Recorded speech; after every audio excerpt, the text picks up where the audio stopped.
Hello welcome students, জ্ঞানজ্যোতি coaching সেন্টারের পক্ষ থেকে তোমাদের সকলকে আরো একবার স্বাগত।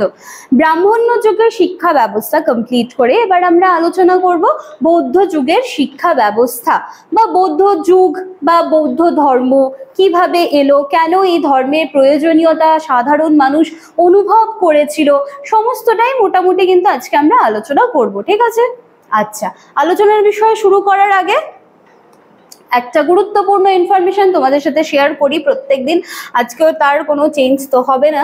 দেখো, তোমরা এই যে কোর্স ফি স্ট্রাকচার এখানে দেখতে পাচ্ছ, কোর্স ফি তোমাদের ধার্য করা হয়েছে 1199।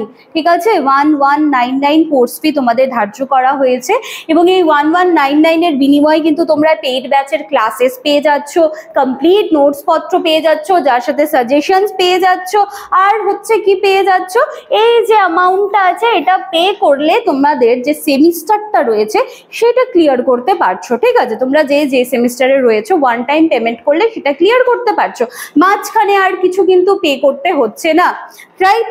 আচ্ছা, এবার দেখো যোগাযোগ কিভাবে করবে। কর্নারে দুটো কন্ট্যাক্ট নাম্বার দেখতে পাচ্ছ, 7076398606, 6295916282। নাম্বার দুটি হলো আমাদের জ্ঞানজ্যোতি কোচিং সেন্টারের অফিসিয়াল হেল্পলাইন নাম্বার। যে কোনো একটি নাম্বারে কল করে তোমরা কিন্তু সরাসরি আমাদের সাথে যোগাযোগ করে নিতে পারো। অ্যাডমিশন প্রসেস শুরু হয়ে গিয়েছে, অ্যাডমিশন প্রসেস কিন্তু চলছে। ঠিক আছে, আর কিছুদিনের মধ্যে আমি আমার পেইড ব্যাচের ক্লাসেসগুলো শুরু করে দেব। আচ্ছা, এই যে কন্ট্যাক্ট নাম্বার দিয়ে দেওয়া আছে, এটা একটা ছোট্ট বিষয় মনে রাখতে হবে, সোম থেকে শনিবারের মধ্যে অফিস আওয়ারে কল করবে এবং রবিবার স্কিপ করে যাবে, কারণ সেদিন সেন্টার বন্ধ থাকছে, তো অবভিয়াসলি কল করলে কিন্তু কল রিসিভ হবে না। ঠিক আছে, আচ্ছা চলো এবার তাহলে আমরা আলোচনার বিষয়ে ফিরে আসছি। দেখো কি বলা হচ্ছে, খ্রিস্টপূর্ব ষষ্ঠ শতক থেকে ভারতে বৈদিক ধর্মের জটিলতার বিরুদ্ধে প্রতিক্রিয়া রূপে ভারতে বৌদ্ধ ও জৈন ধর্মের সূচনা হয়েছিল। কি বলা হচ্ছিল, বৈদিক ধর্মে বিভিন্ন ধরনের জটিলতা দেখা দিতে থাকে। সাধারণ মানুষের মানে কি বলবো যে তারা খুব খুব শ্বাসরুদ্ধ অনুভব করছিল, যে তারা সবসময় চাচ্ছিল যে এমন ইজি একটা ধর্ম যেটা সকলেই পালন করতে পারবে, যেগুলো সবার বোধগম্য হবে। তো এইরকম একটা পরিস্থিতিতে দাঁড়িয়ে কিন্তু বৌদ্ধ এবং জৈন ধর্মের কিন্তু সূচনা হয়েছিল। দেখো কি বলা হচ্ছে, যাগযজ্ঞ পশু বলি সমাজ হবে এটা, হ্যাঁ, এটা সমালে হয়ে গেছে।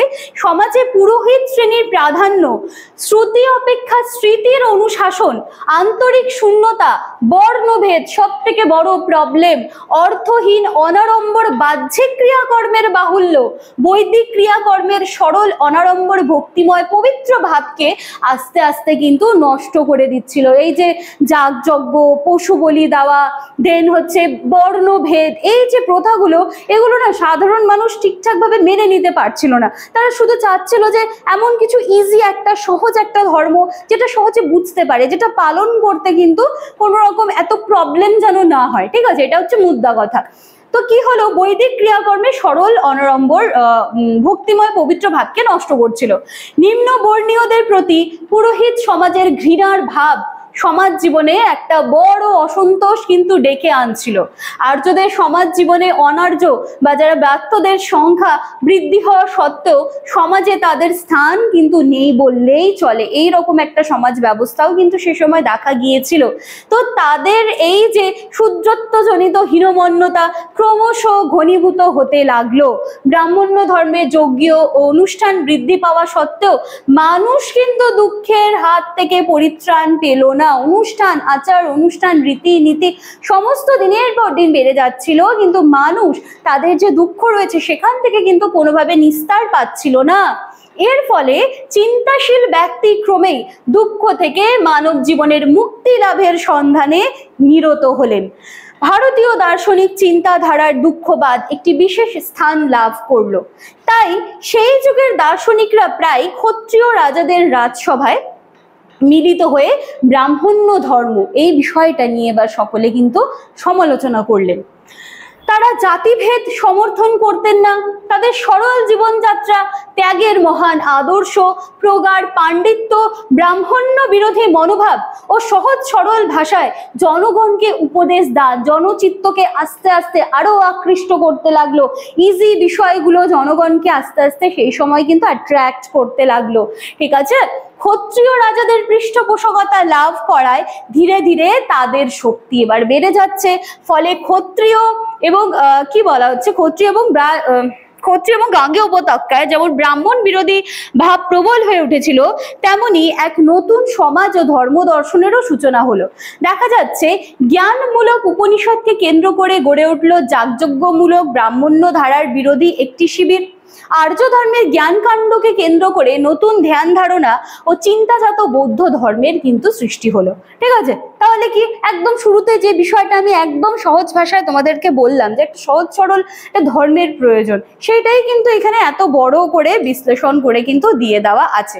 ঠিক আছে, চলো এবার একটু দেখি কি বলা হচ্ছে, যে ব্রাহ্মণ্য ধর্ম, এটা না ব্রাহ্মণ্য হবে, হ্যাঁ, ব্রাহ্মণ্য ধর্মের প্রতিক্রিয়া হিসেবে বৌদ্ধ ধর্ম দর্শনের জন্ম হলেও তারা সমসাময়িক ও পূর্বসূরীদের জ্ঞান কর্ম চিন্তা দ্বারা যথেষ্ট কিন্তু প্রভাবিত হয়েছিলেন।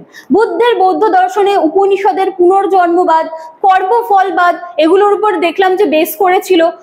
পুনঃ জন্ম লাভের ফলে জীব দুঃখ সাগরে নিমজ্জিত হয়, মানব জাতির দুঃখ নিবৃত্তির উপায় কিন্তু এবার নির্দেশ করেছিলেন এবং অবিরত সৎ কর্ম অনুষ্ঠানের দ্বারা মানুষ তার যে দুঃখের নিবৃত্তি লাভ করতে পারে বা পরিনির্বাণ লাভে সমর্থ হয়, অর্থাৎ মানুষ তার পরম ও চরম লক্ষ্যে পৌঁছতে পারে।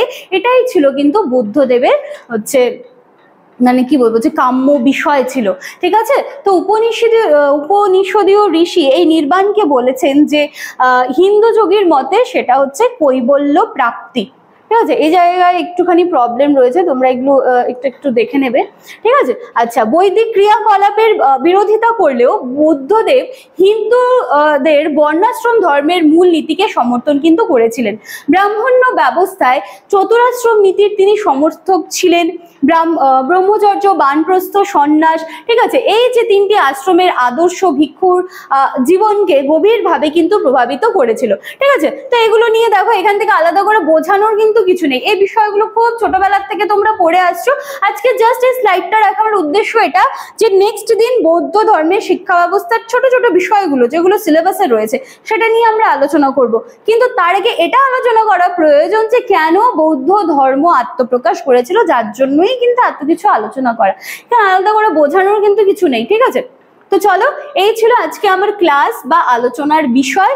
তোমরা তো ডিটেইলস তোমাদের সাথে শুরুতেই আলোচনা করে দিয়েছি, তবুও প্রবলেম হলে ডেসক্রিপশন বক্সে নজর রাখবে। চলো দেখা হচ্ছে নেক্সট দিনের ক্লাসে। Thank you.